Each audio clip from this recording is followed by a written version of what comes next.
Everyone, welcome back to my channel. दोस्तों, प्रस्तुत है आज की ब्रेकिंग न्यूज़। क्या राज्य सरकार बिना केंद्र की सहमति के पुरानी पेंशन लागू कर सकती है?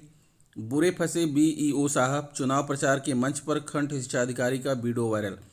16 विद्यालयों की मान्यता रद्द, परीक्षा केंद्र डिबार होने की तलवार। सभी परिषदीय स्कूलों में जल्द स्मार्ट क्लास प्रशिक्षण शुरू। ग्रेजुएशन डिग्री पाने वालों के लिए खुशखबरी, अब 6 माह तक मिलेंगे ₹9,000। 5 साल पहले सहायक शिक्षक बने शिक्षा मित्रों को नहीं मिला 5 दिनों का वेतन, जाने क्या है मामला। प्रधानाध्यापक पर दर्ज हुआ छेड़छाड़ का मुकदमा, शिक्षिका ने लगाए गंभीर आरोप। चुनिंदा परिषदीय स्कूलों में खुलेंगे ओपन जिम। आइए देखते हैं दोस्तों खबरें विस्तार से।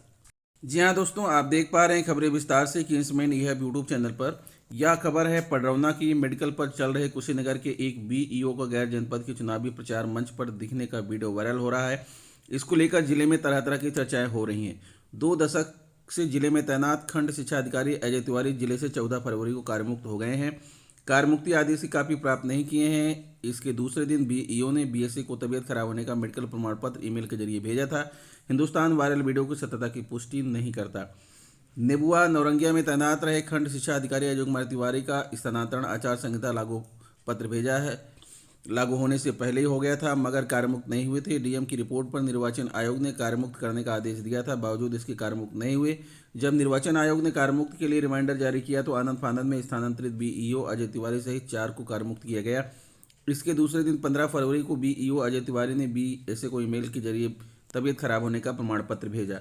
दूसरी तरफ बीईओ का एक वीडियो गैर जनपद के एक प्रत्याशी के चुनाव प्रचार में रहने का वायरल तेजी से हो रहा है। इसको लेकर अधिकारी व कर्मचारी आपस में तरह तरह की चर्चाएं कर रहे हैं। किकराही माध्यमिक शिक्षा परिषद से संचालित 2022 की बोर्ड परीक्षा के लिए कक्ष निरीक्षकों की तैनाती के लिए ऑनलाइन डाटा अपलोड न करने वाले 16 विद्यालयों के प्रधानाध्यापकों को डीआईओएस ने सोमवार को नोटिस भेज 3 दिन में आख्या तलब की है। नोटिस में कहा गया है कि क्यों न आपके विरुद्ध विद्यालय मान्यता व विद्यालय की मान्यता प्रत्याहरण को रद्द करते हुए जो विद्यालय बोर्ड परीक्षा केंद्र उन्हें डिबार घोषित किया जाए।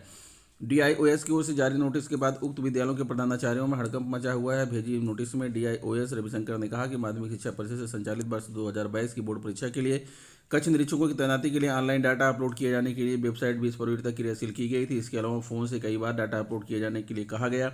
बावजूद इसको सोनभद्र के 16 प्रधानाचार्यों ने डीआईओएस के बार निर्देश के बावजूद शिक्षकों का डाटा अपलोड नहीं किया।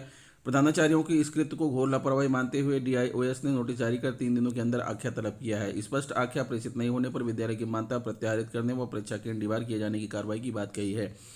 नोटिस जारी किए जाने वाले विद्यालय में Maa Sonvarsha Devi inter college Murdhwa, Shiksha Niketan inter college Govindpur, Subhash Balika inter college Anpara, Savitri Prakash inter college Bagahi, Navjyoti inter college Churk, Bind Madhyamik Gurma, Pandit Parmeshwar Madhyamik Vidyalaya Tendu, Bimla inter college Robertsganj, children inter college Kasari, Rajkiya Ashram पद्धति दुद्धी, शारदा उच्चतर माध्यमिक विद्यालय परासी, पांडे राजकीय हाईस्कूल शागोबाद, ख्रीस्ट माँ वी कचनरवा, मुर्धवा, संगम, मावी, वैरखड़ और उच्चतर माध्यमिक विद्यालय बभनी शामिल हैं। वाराणसी जिले के सभी परिषदीय स्कूलों में जल्द स्मार्ट क्लास सिस्टम लगाए जाएंगे। इसके लिए सोमवार से ब्लॉकों में शिक्षकों की ट्रेनिंग भी शुरू कर दी गई। पहले दिन आराजी लाइन ब्लॉक के साथ नगर क्षेत्र के मछोदरी मॉडल स्कूल में शिक्षकों को स्मार्ट क्लास सिस्टम के संचालन का प्रशिक्षण दिया गया। शुरुआती प्रशिक्षण हर स्कूल के हेडमास्टर और एक शिक्षक को दिया जा रहा है। वाराणसी जनपद की परिषदीय स्कूलों में स्मार्ट क्लास सिस्टम लगाने का काम पिछले साल से शुरू हुआ। मॉडल ब्लॉक होने के कारण सेवापुरी के सभी 124 स्कूलों को स्मार्ट क्लास सिस्टम से लैस किया जा चुका है। इसके अलावा अन्य ब्लॉकों के 200 से ज़्यादा स्कूलों में स्मार्ट क्लास सिस्टम लगाए जा रहे हैं। सबसे ज़्यादा स्कूलों में प्रोजेक्टर भी लगवाए गए हैं। सोमवार से ब्लॉक स्तर पर शिक्षकों और प्रधानाध्यापकों को प्रशिक्षण भी शुरू हो गया। विभाग के विशेषज्ञों के साथ प्रशिक्षण की जिम्मेदारी स्मार्ट क्लास इंजीनियरों ने संभाली। प्रशिक्षण के दौरान शिक्षकों को smart class system on off करना, इसे इंटरनेट से जोड़ना, लाइट पेन का इस्तेमाल आदि सिखाया गया। बीएसए राकेश सिंह ने बताया कि पहले चरण में हर स्कूल से 2-2 सदस्यों को प्रशिक्षण दिलाया जा रहा है। आने वाले समय में हर शिक्षक को इसके संचालन का प्रशिक्षण दिया जाएगा। क्या राज्य सरकार बिना केंद्र की सहमति की पुरानी पेंशन लागू कर सकती है? जाने सटीक जवाब। संविधान की 7वीं अनुसूची के अंतर्गत राज्य सूची के विषयों में 42वें स्थान पर राज्य की पेंशन अर्थात राज्य द्वारा या राज्य की संचित निधि में से संदाय पेंशन का उल्लेख किया गया है। इसका अर्थ यह हुआ कि राज्य द्वारा अपने कार्मिकों को पेंशन देना राज्य सूची का अपना विषय है, जिसमें केंद्र सरकार कोई हस्तक्षेप नहीं कर सकती। इसलिए 22 दिसंबर 2003 को जारी नई पेंशन प्रणाली है तो केंद्र सरकार के संकल्प में यह प्रावधान किया गया था कि राज्य के लिए यह वैकल्पिक व्यवस्था होगी कि वह जब चाहे नई योजना को अपना सकते हैं। इसके अतिरिक्त नई पेंशन योजना से संबंधित किसी भी अधिसूचना में कहीं भी राज्यों के लिए इसे लागू करना अनिवार्य नहीं किया गया है। यही कारण है कि केंद्र सरकार द्वारा इस योजना को 1 जनवरी 2004 से अपने कर्मियों पर अनिवार्य रूप से लागू करने के बाद भी अधिकांश राज्यों में पुरानी पेंशन योजना ही लागू रही। नागालैंड, मिजोरम और मेघालय में पुरानी पेंशन योजना यहाँ 2010 तक लागू रही, वहीं छत्तीसगढ़ में 2012 तक और केरल तक। पश्चिम बंगाल में पुरानी पेंशन योजना आज भी लागू है, इसलिए यह निसंकोच कहा जा सकता है कि कोई भी राज्य सरकार अपने कर्मचारियों के लिए पुरानी पेंशन योजना लागू करने के लिए स्वतंत्र है। वह केंद्र की सहमति या असहमति के बिना भी इसे लागू कर सकती है, क्योंकि पेंशन पर होने वाला खर्च उसे राज्य की संचित निधि से देना होगा। संविधान की 7वीं अनुसूची के अंतर्गत राज्य सूची के विषयों में 42वें स्थान पर राज्य की पेंशनें अर्थात राज्य द्वारा या राज्य की संचित निधि में से संदेय पेंशन का उल्लेख किया गया है। इसका अर्थ यह हुआ कि राज्य द्वारा अपने कार्मिकों को पेंशन देना राज्य सूची का अपना विषय है, जिसमें केंद्र सरकार का कोई हस्तक्षेप नहीं कर सकती है। ग्रेजुएशन डिग्री पाने वालों के लिए खुशखबरी, अब 6 माह तक मिलेंगे ₹9,000। कानपुर बीए, बीएससी व बीकॉम समेत ग्रेजुएट की डिग्री हासिल कर चुके युवाओं के लिए खुशखबरी है। यूपी समेत कानपुर में भी छत्रपति साहू जी महाराज विश्वविद्यालय CSJMU और संबद्ध महाविद्यालयों से पढ़ाई करके स्नातक की डिग्री हासिल करने वाले अब ₹9,000 प्राप्त कर सकते हैं। अब नई शिक्षा नीति के तहत स्नातक डिग्रीधारी युवा भी अप्रेंटिसशिप में प्रतिभाग कर सकेंगे।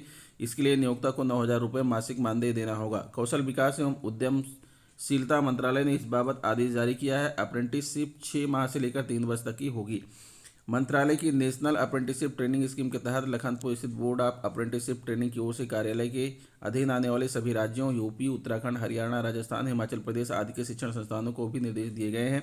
बीटेक डिग्रीधारक भी अप्रेंटिसशिप में ₹45 के बजाय अब ₹9,000 प्रतिमाह मानदेय पा सकेंगे। डिप्लोमा और वोकेशनल सर्टिफिकेट कोर्स करने वाले भी दोगुना मानदेय पा सकेंगे। बढ़ा मानदेय 1 अप्रैल 2021 से लागू माना जाएगा। 5 साल पहले सहायक शिक्षक बने शिक्षा मित्रों को नहीं मिला 5 दिनों का वेतन, जाने क्या है मामला। लखीमपुर जिला खीरी में 5 वर्ष पहले बेसिक शिक्षा विभाग में सहायक अध्यापक के पद पर समायोजित हुए शिक्षा मित्रों का समायोजन निरस्त होने के बाद शासन के आदेशानुसार जारी हुआ 6 दिन का बकाया वेतन नहीं मिल पाया। जिले के ब्लॉक पलिया, धौरहरा, ईसानगर सहित करीब आधा दर्जन ब्लॉकों में तैनात शिक्षा मित्रों को लेखा अधिकारी की अनदेखी भारी पड़ गई। वहीं अन्य ब्लॉकों के शिक्षा मित्रों को बकाया वेतन समायोजन निरस्त होने के कुछ माह बाद ही जारी कर दिया गया था। जिम्मेदार शिक्षा मित्रों को शासन द्वारा सहायक अध्यापक के पद पर तैनाती के दौरान बकाया 6 दिनों का वेतन 5 वर्ष गुजर जाने पर भी नहीं दिला सके। इस बीच कुछ जिम्मेदारों ने जुबानी जंग छेड़कर उल्टे ही इन पर तमाम आरोप प्रत्यारोप लगाकर अपना पल्ला झाड़ते हुए 5 साल गुजार दिए। अगस्त 2014 में अखिलेश सरकार द्वारा प्रदेश के सभी जिलों में तैनात शिक्षा मित्रों को सहायक अध्यापक के पद पर समायोजित कर दिया था, पर कानूनी प्रकरण में 25 जुलाई 2017 को सभी का समायोजन सुप्रीम कोर्ट में हुई सुनवाई के दौरान निरस्त हो गया, जिसका वेतन इन सभी को 25 जुलाई तक तत्काल देकर 1 अगस्त 2017 से पूर्व पद पर वापस भेजकर 10,000 के मानदेय पर लगा दिया गया। इस दौरान संगठन की मांग पर प्रदेश स्तर से मामले को गंभीरता से लेते हुए योगी सरकार ने सभी को 31 जुलाई तक सहायक अध्यापक पद का वेतन देने का आदेश दे दिया था, जिसमें बकाया 6 दिनों का वेतन देने के लिए विभाग की मांग पर स्कूल के अध्यापक उपस्थित पंजिका के अनुसार प्रधानाध्यापकों से शिक्षा मित्रों की उपस्थिति प्रमाणित करवाकर NPRC व खंड शिक्षा अधिकारी की जांच आख्या के बाद सभी के उपस्थित पत्र लेखा अधिकारी कार्यालय में भेज दिया गया, जिसमें जिले के लगभग 9 ब्लॉकों के शिक्षा मित्रों को 6 दिन का बकाया वेतन जारी कर दिया गया था। वहीं धौरहरा, ईसानगर समेत अन्य बचे ब्लॉकों के शिक्षा मित्रों को बकाया लाखों रुपए विभागीय हिला हवाली के चलते आज भी नहीं मिल सका, जिसको पाने के लिए शिक्षा मित्रों ने दर्जन बार अपनी उपस्थिति हेडमास्टर से प्रमाणित करवाकर खंड शिक्षा अधिकारी कार्यालयों के माध्यम से लेखा कार्यालयों में जमा करवा तो दिया, पर 5 वर्ष पूरे होने के बावजूद भी आज तक लेखाधिकारी कार्यालय और विभागीय कार्यालयों में बैठे जिम्मेदारों ने इनका बकाया वेतन जारी करवाना मुनासिब नहीं समझा। प्रधानाध्यापक पर दर्ज हुआ छेड़छाड़ का मुकदमा, शिक्षिका ने लगाया गंभीर आरोप, पढ़े पूरा मामला। बिजनौर क्षेत्र के एक गांव के प्राथमिक विद्यालय में तैनात शिक्षिका ने प्रधानाध्यापक पर छेड़छाड़, मानसिक शोषण और मारपीट करने का मुकदमा दर्ज कराया गया है। मामला सहायक अध्यापिका ने दर्ज कराया मुकदमे में बताया कि वह क्षेत्र के एक गांव के प्राथमिक विद्यालय में कार्यरत हैं। विद्यालय में जिला संभाल निवासी रामवीर सिंह प्रधानाध्यापक के पद पर तैनात है। आरोप है कि वह काफी समय से उनके साथ छेड़छाड़, अश्लील हरकत व मानसिक शोषण करते आ रहे हैं। विरोध करने पर उसे प्रशासनिक कार्यों में फंसाने की धमकी दी जा रही है। आरोप है कि सोमवार सुबह जब वह विद्यालय पहुंची तो प्रधानाध्यापक ने उनके साथ छेड़छाड़ की व अश्लील फप्तियां कसी। विरोध करने पर मारपीट की। विरोध करने पर उसने प्रशासनिक कार्यों में फंसाने की धमकी दी जा रही है। आरोप है कि सोमवार सुबह जब वह विद्यालय पहुंची तो प्रधानाध्यापक ने उनके साथ छेड़छाड़ की व अश्लील फप्तियां कसी। विरोध करने पर मारपीट की। इन्होंने कहा। थानाध्यक्ष अनुज तोमर ने बताया कि शिक्षिका की तहरीर पर प्रधानाध्यापक रामवीर सिंह के खिलाफ मुकदमा दर्ज कर लिया गया है। वहीं प्रधानाध्यापक रामवीर सिंह ने सभी आरोपों को बेबुनियाद बताया। उन्होंने कहा कि पिछले काफ़ी समय से सहायक अध्यापिका विद्यालय में उपस्थित नहीं हो रही थी, जिसके चलते उनकी अनुपस्थिति दर्ज की गई थी। उन्होंने मनगढ़ंत आरोप लगाए हैं। भदोही युवाओं की प्रतिभा निखारने और हर व्यक्ति को स्वस्थ रखने के उद्देश्य से ओपन जिम खोले जाएंगे। ग्राम पंचायतों में जमीन नहीं मिलने की स्थिति में अब चुनिंदा परिषदीय स्कूलों में ओपन जिम खोले जाने की तैयारी है। इसको लेकर विभागीय स्तर से प्रक्रिया भी शुरू कर दी गई है। सब कुछ ठीक रहा तो विधानसभा चुनाव बाद काम भी शुरू हो जाएगा। प्रत्येक ओपन जिम पर 2 लाख रुपए खर्च किए जाएंगे। आप ग्रामीण सुबह सैर करने के साथ ही शारीरिक फिटनेस पर भी ध्यान दे सकते हैं। सुबह स्कूल खुलते ही छात्र भी मैदान में जाकर कसरत कर सकते हैं। इससे वो शारीरिक और मानसिक तनाव से दूर रहेंगे और खुद को स्वस्थ रख सकेंगे। जिले में पहली बार स्कूल या उसके पास खाली पड़ी जमीन पर ओपन जिम खोले जाने की प्रक्रिया विधानसभा चुनाव बाद रफ्तार पकड़ेगी। युवा कल्याण विभाग के अधिकारी बताते हैं कि अभी जमीन या स्कूल चिन्हित नहीं किए गए हैं। प्रशासनिक स्तर पर चर्चा चल रही है। अभी तक की योजना के अनुसार सभी ब्लॉकों में इसके लिए एक स्कूल का चयन किया जाएगा। उसमें कुछ जूनियर हाई स्कूल तो कुछ प्राइमरी स्कूल होंगे। युवा कल्याण अधिकारी दिनेश कुमार त्रिपाठी का कहना है कि लोग स्वस्थ रहें, इस उद्देश्य से जिम खोले जाएंगे। चुनिंदा परिषदीय स्कूलों में जिम खोले जाने पर बात चल रही है। चुनाव के बाद इसमें तेजी आएगी। इससे गांव के युवा व्यायाम कर सकेंगे। प्रत्येक ब्लॉक के एक स्कूल में ओपन जिम खोले जाने का प्रयास किया जा रहा है। ऐसे स्कूल खोजे जा रहे हैं जहां 2 विश्व अतिरिक्त जमीन अतिरिक्त हो, उसी जमीन पर ओपन जिम खोले जाएंगे। 2 लाख रुपए की लागत से वहां उपकरण आदि लगाए जाएंगे। देखरेख की जिम्मेदारी युवा कल्याण विभाग संभालेगा।